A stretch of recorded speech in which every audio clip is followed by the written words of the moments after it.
আমার চ্যানেলে সবাইকে স্বাগতম জানাচ্ছি। আমি মোহাম্মদ আরিফ উদ্দিন।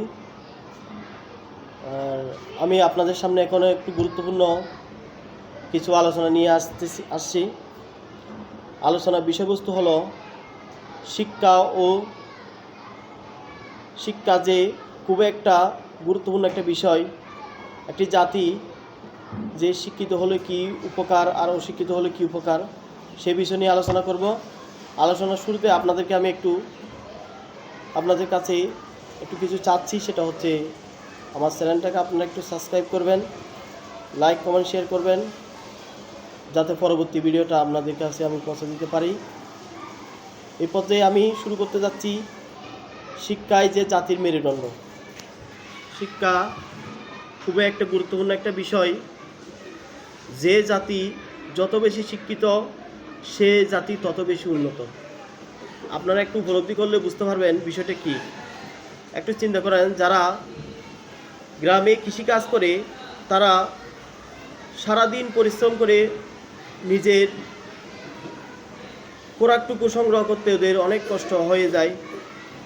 আর অন্যদিকে একজন শিক্ষিত লোক সামান্য পরিশ্রমে সে সৃজনশীল মেধা দিয়ে খুব পরিশ্রম ছাড়া নিজে সচ্ছলভাবে পরিষ্কার পরিচ্ছন্নভাবে চলতে পারে।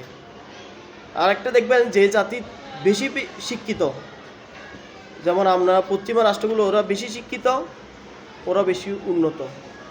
দেখেন দক্ষিণ এশিয়া, দেখুন যে এই সমস্ত রাষ্ট্রের মধ্যে শিক্ষার হার কম, তাদের মধ্যে মেধা শূন্য, তারা নতুন কিছু আবিষ্কার করতে পারলো না, তারা শুধু নিম্ন আয়ের দেশে পরিণত হয়ে আছে, মধ্যবিত্ত দেশেও পরিণত হতে পারলো না। এর কারণ হলো যে একটাই, যেটা হলো শিক্ষা এবং মেধা।